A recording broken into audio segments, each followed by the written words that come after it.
Bonjour à toutes et à tous, bienvenue sur Ilona Scrap. Alors, je sais pas si je vous ai bien cadré. Alors, attendez, on va faire comme ça. Hop. Voilà, je suis désolée, je vous ai mal cadré au départ. Du coup, voilà. Alors, je vous retrouve pour une vidéo. Je voulais vous faire une vidéo tuto. Et du coup, ça fait pas comme je veux. Donc, voilà. Du coup, on va faire test de produit aujourd'hui. Les derniers Lindis que j'ai achetés sur Horizon Créatif. Donc, ils sont tous là. Voilà. Donc, j'ai fait le mélange d'eau avec la poudre. Et j'avais aussi testé donc la modeling paste de Stamperia. Donc, avec des pochoirs que je vous avais montré lors d'une précédente vidéo. Et pour comparer, j'ai utilisé de l'enduit de chez Action. Voilà, pour comparer. Donc, on va commencer par modeling paste de Stamperia. Voilà. Et pour ceci, on va partir sur du... dans les teintes de bleu et vert, je dirais. Voilà. J'étais juste à la recherche de quelque chose que je n'ai pas sous la main, forcément. Hop, elle est là.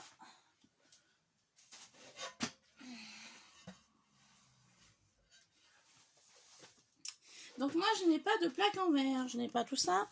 Je vais juste utiliser un carreau de ma salle de bain, voilà, qu'on avait en chute, enfin en rab, que je vais poser dessus, comme ça au moins, si jamais la peinture déborde un peu, ce sera moins gênant.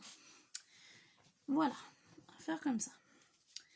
Donc du coup, je vous ai dit que j'allais partir sur du bleu et vert. Donc je vais prendre mes différents bleus. Donc vous voyez, en fait, le fond de mon spray. Donc avec l'eau. Alors, mes premiers sprays, je les secouais de haut en bas. Et puis du coup, j'ai vu une vidéo, alors je ne sais plus de qui. Je regarde plusieurs vidéos et c'est vrai que les noms, du coup, j'assimile pas. En fait, la personne disait de remuer comme ça. Voilà. Alors, pourquoi faire ça? Et bien en fait, ça évite que le résidu de poudre, oups, oula, pardon, de produit, j'ai de la force, bouche en fait le spray. Voilà, tout simplement. Donc, voilà. Et après, on peut mieux secouer de haut en bas si on a besoin. Donc, je vais faire comme ça avec tous mes bleus. Pour tester après avec vous le rendu. Voilà. Alors, il y en a que je vais mettre de côté. Hop, je vais prendre bleu et vert, j'ai bien. Comme ça, au moins, ça fait une différence. Et après, sur la deuxième page, on utilisera tout ce qui est violet, marron, etc., etc. Donc, je vais tous les mélanger comme ça. Et après, on teste.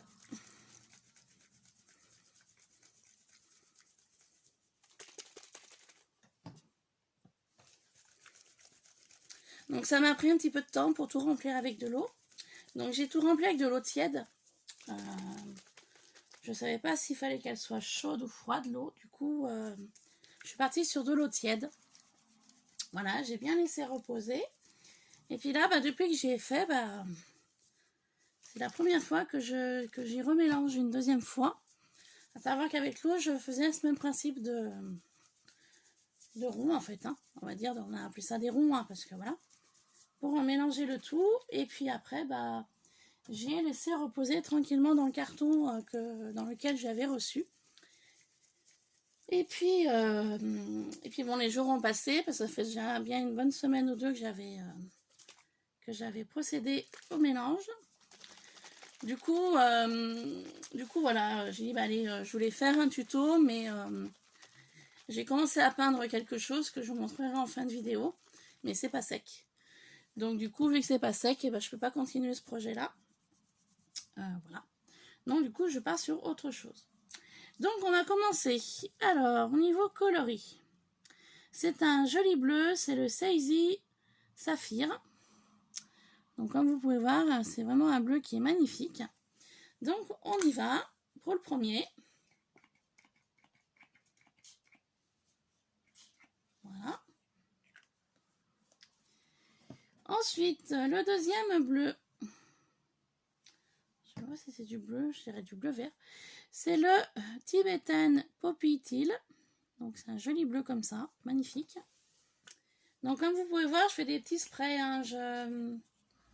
C'est vraiment pour me rendre compte au niveau coloris. Donc vous voyez, j'ai bien fait de mettre ma plaque de carrelage en dessous. Ensuite, pour celui-ci, donc il y a un bleu qui est plus métallisé que l'autre. Alors attendez. Du coup, je pense que je vais plus accentuer mes sprays. Voilà, pour mieux me rendre compte de la couleur. Hop. Ensuite, on part sur le Blue Hawaii Blue. Alors, Blue Hawaii, oh, il est magnifique aussi. Alors, lui, on va le mettre en haut.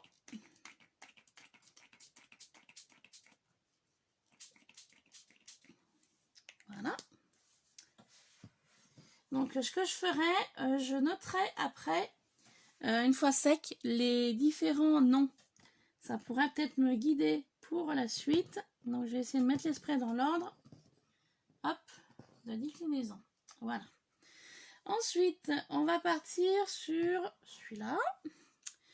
Alors là, on est sur le Drop Dead Gorgeous Green. Donc, c'est un joli vert. Moi, je suis pas trop fan du vert, mais bon, je me dis, voilà, ça peut passer. Voilà. Ensuite, je vais partir sur celui-ci, le Edelweiss Moss Green. Alors, attendez, c'est un vert à peu près pareil. Je vais plutôt partir sur celui-là, le Shabby Turbine Teal. Excusez-moi, parce que vu que je fais un dégradé, je voudrais pas que les couleurs soient distinctes, enfin, soient les mêmes, quoi. Voilà. Ensuite, du coup, je reprends le Edelweiss Mousse Green que je voulais vous montrer au départ.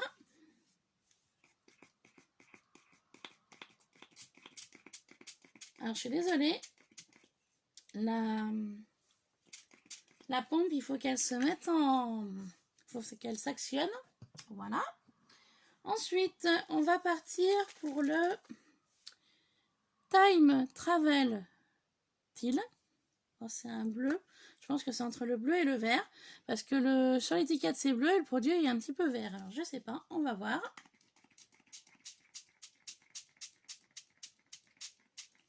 Oh, c'est un magnifique bleu. Ensuite, on va partir du coup sur un petit peu de marron et de violet. Le Twiny Turquoise.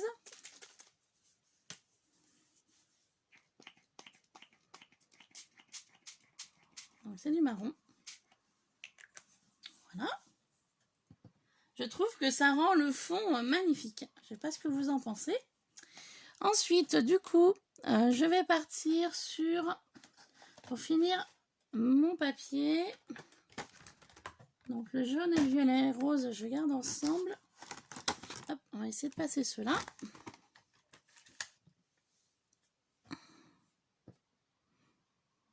Voilà, j'ai 4 places. Donc là, je mélange de nouveau.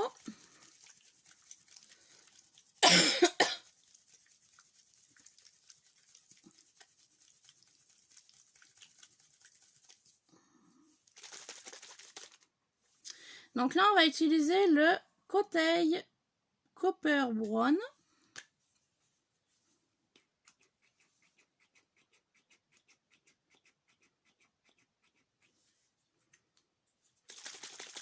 Alors, je suis désolée, la pompe ne veut pas s'actionner sur celui-là.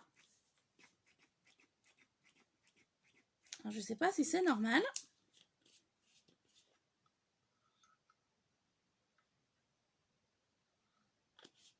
C'est bizarre. J'arrive pas à faire monter le produit.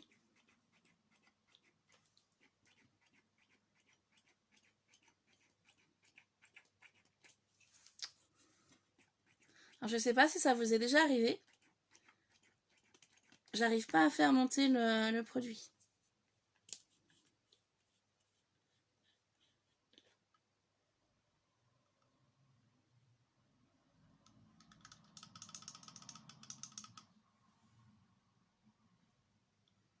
Je suis embêtée là, je vous avouerai.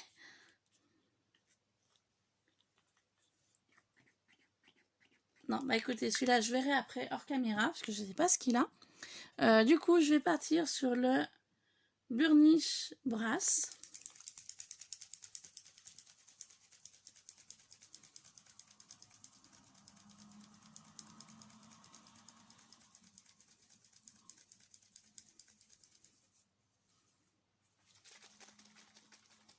J'espère que celui-là va marcher.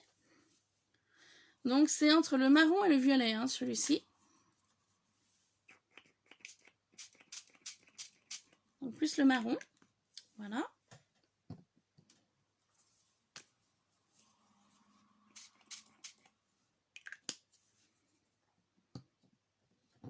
Ensuite, je vais partir sur celui-ci, qui est le Steel Punk Sepia. Je suis vraiment embêtée, je ne sais pas pourquoi l'autre ne veut pas fonctionner. Ça m'embête un peu.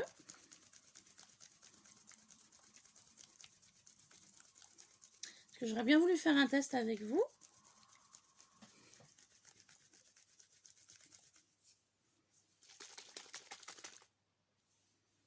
Donc on y va pour celui-là. Donc c'est un joli marron celui-ci. Voilà. Ça c'est sur la fin. Ensuite on va utiliser le Thiazur Island Aqua.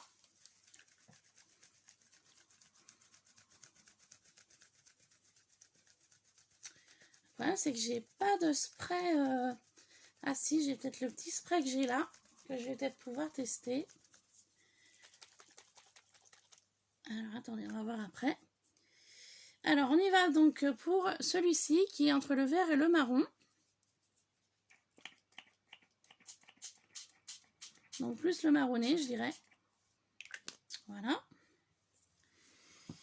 Et puis donc mon dernier là que j'arrive pas à faire fonctionner.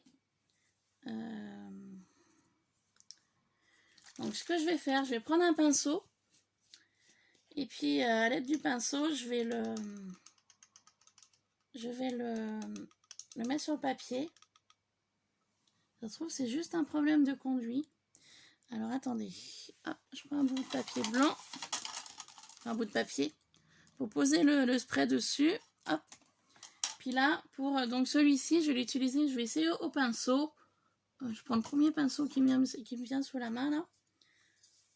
Et puis donc on va utiliser au pinceau. Voilà, pour se donner une idée en fait de la couleur. Hein. Donc c'est un joli marron. Hein. Voilà, très joli marron. Donc vous voyez, on peut aussi, du coup, je savais pas trop, mais on peut le travailler au pinceau. Hein. Voilà. Donc là c'est sur du papier. Hein. Donc après sur autre chose, je sais pas, faut voir, mais voilà. Donc c'est un magnifique marron, un très joli marron. Voilà. Donc au niveau de la pompe, eh ben, écoutez, je verrai hors caméra le problème qui se passe. Voilà. Donc je les ai mis dans l'ordre. Donc ce que je vais faire, donc vous voyez à peu près le rendu. Hein. Moi personnellement j'aime beaucoup. Je vais les laisser disposer comme ça sur toute ma table. Pourquoi? Parce qu'en fait une fois que ça va être sec, je voudrais essayer de marquer les noms de chaque produit à chaque endroit que j'ai vaporisé pour avoir une meilleure idée du rendu final sur un papier blanc et sur de la modeling paste de Stamperia. Voilà. Donc on va passer tout de suite à la deuxième qui là sera plus dans les teintes de violet, rose et jaune.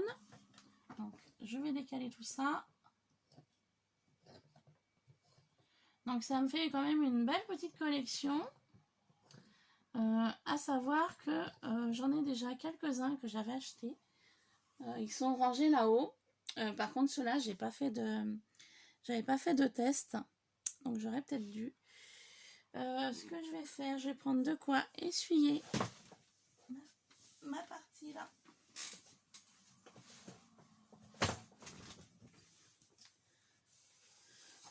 Je donnerai un bon coup d'éponge. Parce que là, on va être embêté. Alors, je vais enlever ça.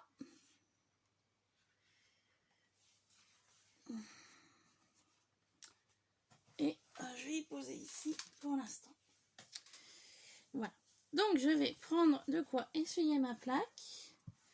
Donc, c'est une plaque de carrelage. Donc, c'est très simple à nettoyer. Un coup d'éponge et puis il n'y aura plus rien. Là, j'enlève le plus gros. Pour éviter d'en mettre de partout sur ma feuille. De toute façon, ma table a besoin d'un bon coup de nettoyage. Donc, quand j'y ferai, bah, j'enlèverai tout et puis je donnerai un bon coup d'éponge. Voilà, tout simplement. Donc, cette plaque de carrelage, pour la petite histoire, donc voilà, je vous disais, c'est une plaque qui fait partie de ma salle de bain, de ma maison. Et cette plaque-là, je l'avais récupérée. Il en restait que 2. Donc, la deuxième, elle s'est cassée. Et du coup, il restait celle-ci. Et j'ai dit à mon mari, j'ai dit, attends, je vais récupérer une plaque de carrelage quand je faisais de la pâte Fimo. Et oui, elle me servait cette plaque pour faire de la pâte Fimo. Et puis du coup, vu que de la Fimo, j'en fais plus. Hein, voilà, faut être honnête. J'en ai eu fait beaucoup. J'ai presque vendu tout ce que j'avais en Fimo. Bon, il y a des outillages, il y a quelques produits que j'ai gardés quand même, qui me servent en scrap. Mais au niveau de la Fimo, j'ai totalement arrêté. Et du coup, j'avais quand même conservé cette plaque de carrelage. Je me suis dit, je vais pas la jeter, ça peut servir. Et puis finalement, j'ai bien fait parce que je m'en sers quand je fais de la patouille. Voilà. Et puis je me dis, il faut peut-être aussi que je m'en sers quand je vais utiliser de la peinture, quand je vais utiliser du gesso, quand je vais utiliser voilà, des choses d'où j'aurais besoin d'une plaque pour pouvoir travailler. Et puis voilà, tout simplement, c'est une plaque de carrelage, tout ce qu'il y a de plus basique. Elle est très lisse, elle est très facile à nettoyer. Donc voilà, la petite histoire de la plaque de carrelage. Donc du coup, là je fais mes petits mélanges donc, dans les teintes de violet. Violet, rose, on va partir sur un peu de jaune aussi. Pour faire des tests, pour voir un petit peu comment ça se présente. Voilà, donc je mélange toujours pareil. Hein. Hop, je les fais rouler et puis après je secoue un petit peu. Donc là au niveau des coloris, du coup j'en ai que 6, donc je vais diviser la feuille en 6, feuille format A4, que je vais donc diviser en 6 au niveau des coloris. Donc ce sera des coloris un petit peu plus grands et intenses.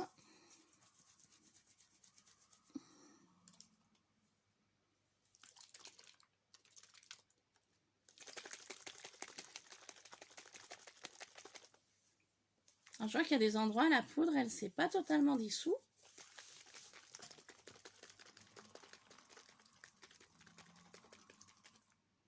Après, c'est peut-être pour ça que le Lindis, là, celui-ci, là, le Cooper Brown, à mon avis, ça a dû s'obstruer, ça a dû se boucher, parce que, je sais pas, je regarderai ça. Regardez celui-là. Alors, c'est un joli gris. En fait, la poudre, elle est au fond, vous voyez, et l'eau, elle est là. Non, ça quand même. Et dès qu'on mélange, vous allez voir.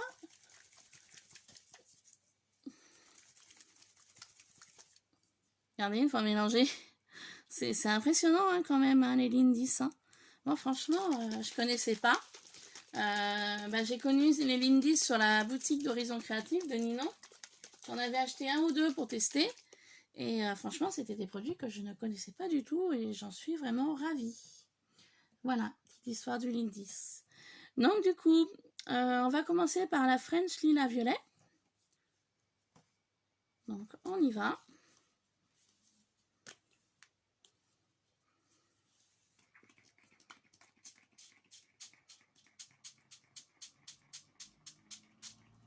Donc c'est un très joli violet. J'aime beaucoup. Alors moi qui suis pas fan du violet, hein, faut le dire, là j'aime beaucoup. Il est nacré. Ensuite le suivant c'est le Prima Donna Pearl. qui est un violet un petit peu plus soutenu, mais qui est très beau aussi. Je vais remettre une couche pour celui-là. Voilà. Voilà, magnifique aussi, quand il est nacré, hein, le deuxième. Hein. Celui-là est plus nacré. Ensuite, on va partir dans les teintes de rose. Alors, je n'aime pas le rose du tout, mais bon, voilà. Je me dis si j'ai une créa à faire en rose un jour. C'est le E-Maintenance Magenta.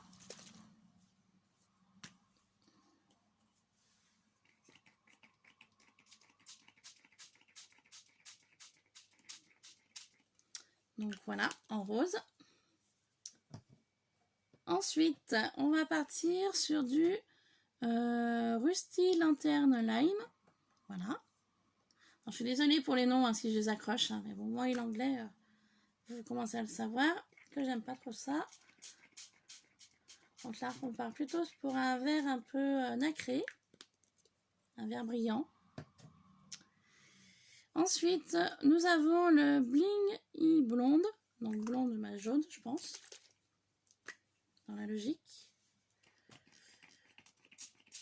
Voilà, du jaune. Hop. Et donc, le dernier des Lindis que j'avais commandé le même jour, c'est le style Seimer.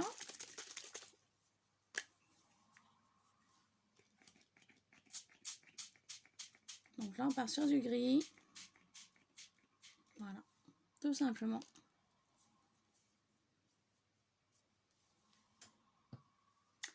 Et voilà le deuxième rendu. Bah écoutez, le gris, je suis un peu déçue, hein, mais bon. Ça passera quand même. Voilà, bah écoutez, le deuxième rendu, j'aime beaucoup également. Bon, c'est des couleurs que j'utilise un peu moins, on va dire, en mix média. Mais bon, les rendus sont assez jolis également. Voilà, pour cela. Donc du coup, bah, cette vidéo se termine ainsi. Je vais essayer de voir si la créa que je voulais faire est sec. Alors, ce que je vais faire, je vais enlever la feuille de cette teinte-là. Ça me permettra donc d'essuyer ma plaque, d'y laisser sécher tranquillement.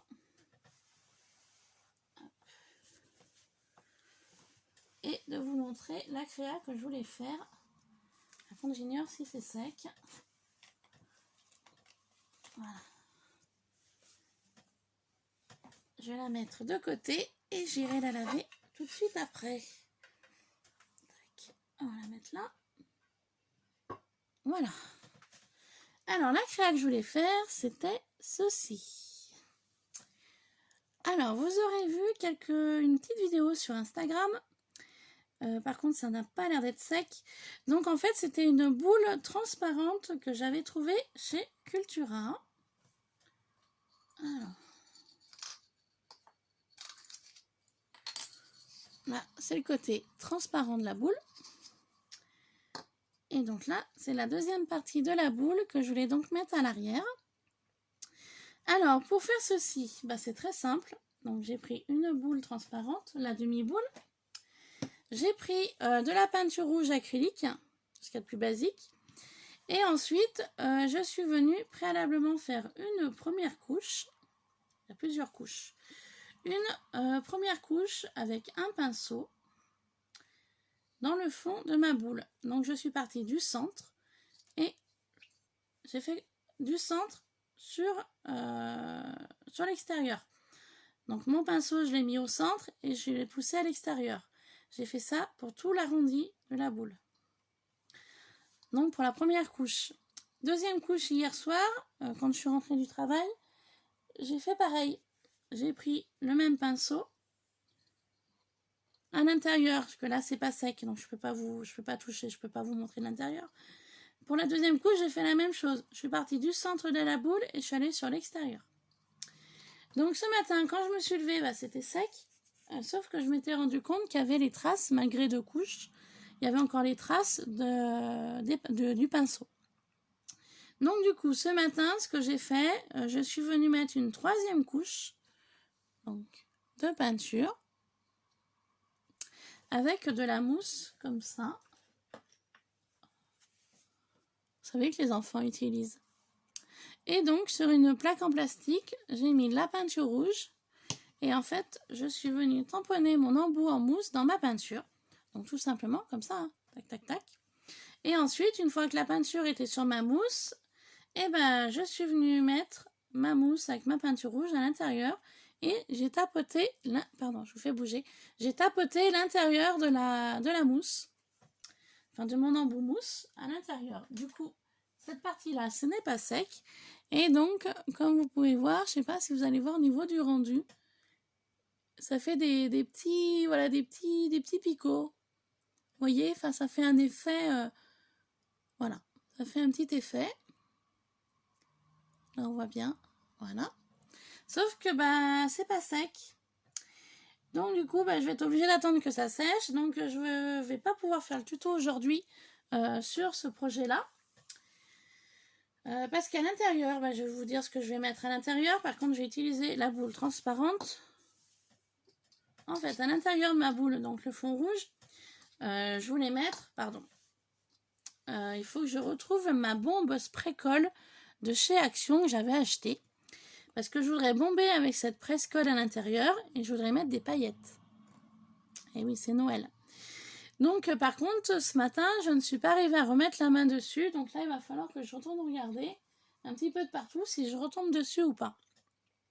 Par contre, si j'arrive pas à retrouver ma spray-colle que j'avais achetée à Action, bah, je ferai différemment, hein. J'utiliserai autre chose. Et donc, du coup, j'avais envie, voilà, de mettre des paillettes dans le fond de ma boule. Ensuite, une fois que ceci sera fait, je vais prendre donc ma boule coloris. Je viendrai coller donc mon cerf comme ça à l'intérieur. Donc dans le fond. Comme ça. Je mettrai en dessous, parce que vous voyez là, j'ai un espace entre mon arrondi de bois et ma boule. Donc le bas de la boule qui est rond. Je viendrai mettre des morceaux de carton dessous là. Pour surélever, pour que ça soit... pour éviter le creux en fait. Je ne sais pas si vous le voyez le creux, je pense que oui. Le creux qui est là, qui est dessous là. Pour éviter le creux, je vais mettre du carton. Et je viendrai cacher ma base avec de la pâte.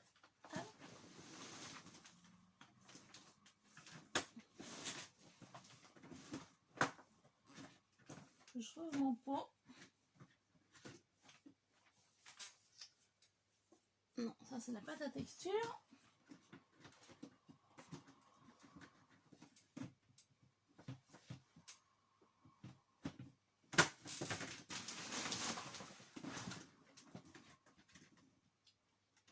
Alors, il n'est pas rangé là, donc il doit être rangé ailleurs.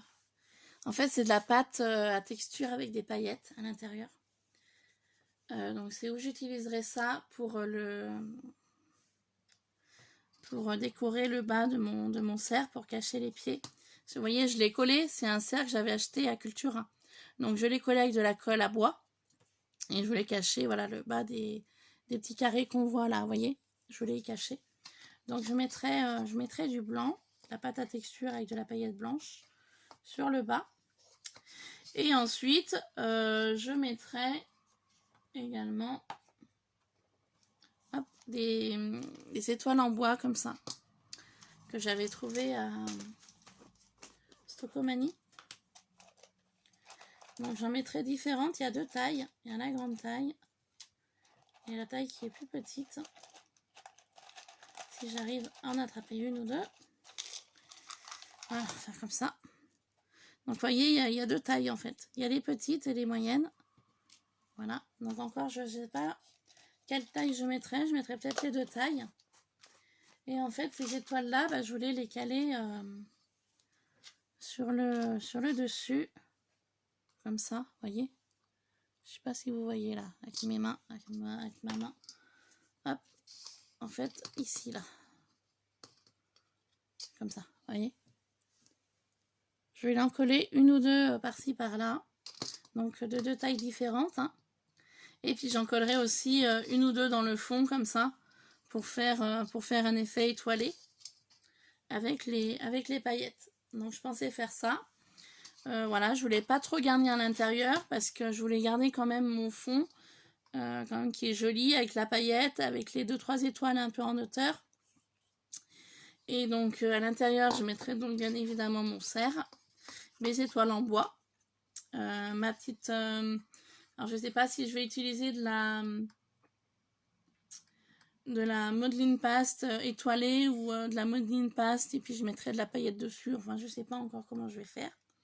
Ensuite, je fermerai ma boule et tout autour, je viendrai mettre alors ou de la dentelle ou un ruban pour cacher la fermeture. Et puis ici, je viendrai mettre un fil de pêche pour que la personne puisse l'accrocher dans son sapin. Et sur le dessus de ma boule, je viendrai mettre à l'extérieur des étoiles comme ça, que je vous ai déjà montré, que j'ai trouvé à Stocomanie.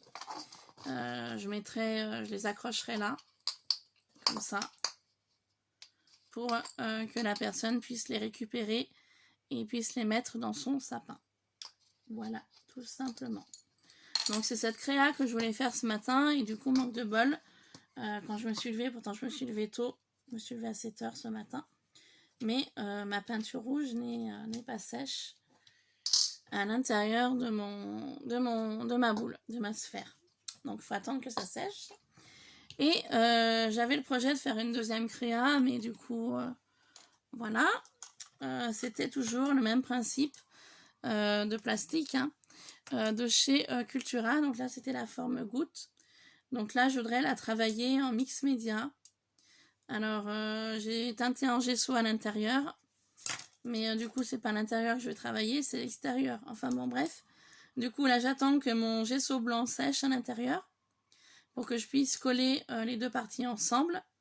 Et ensuite, je pourrais de nouveau mettre du gesso à l'extérieur et travailler à l'extérieur. Et ici, pour finir, ça sèche également. Alors ça, c'est donc de la peinture. Alors, le pot, il est là. Hop. C'était de l'opale magique que j'avais acheté à Horizon Créatif. Et en fait, donc c'est de l'acrylique. Donc d'où son nom opale magique. En fait, je voulais voir comment l'opale magique se comporte sur le blanc et le noir. Donc en fait, j'ai pris un bout de papier noir, un bout de papier blanc que je suis venue coller sur un papier blanc, hein, voilà, dans le fond. Donc là, je vais attendre que ça sèche et je prendrai un dies rond pour faire ma découpe entre les deux, le blanc et le noir.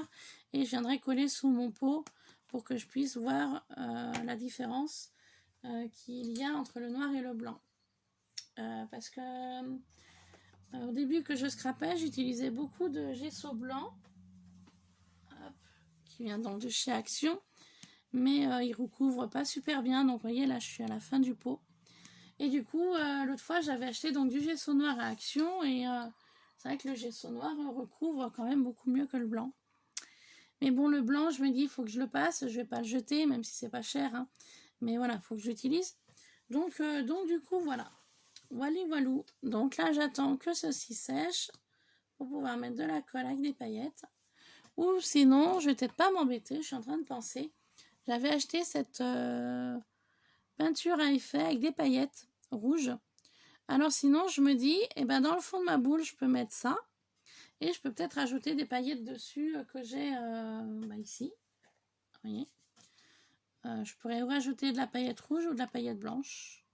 Après, à voir comment je pourrais faire tout ça. Donc ça sera la deuxième solution. Si je ne retrouve pas ma bombe spray colle que j'avais achetée à Action, j'arrive pas à remettre la main dessus. Voilà. Enfin bon, voilà. Donc ces produits Lindis, moi, franchement, j'adore. J'adhère totalement. J'adhère totalement aussi la modeline paste de chez Stamperia. Donc je vous la conseille si vous faites du mix média. Franchement, elle est top. L'enduit à Action aussi, mais ça n'a pas le même rendu. Enfin, c'est différent. Voilà. Après, c'est chacun pour son portefeuille, hein. Voilà. Moi, personnellement, je suis ravie de celle-ci. Donc, je vous la conseille. Ou sinon, il y a donc l'enduit, voilà, de chez Action. Bon, après, c'est pas le même prix, hein, voilà, produit Action. Voilà. Sinon, il y a ça aussi. Je vous le conseille en deuxième solution. si vous avez des budgets un peu plus réduits. Voilà. Après, comme je dis bien, chacun fait en fonction de son porte-monnaie. Voilà. Sur ce, je vous laisse. Je vous fais plein de bisous. J'espère que cette vidéo vous aura plu et je vous dis à très vite pour la prochaine créa boule. Voilà. Allez, gros bisous. À bientôt. Bye bye.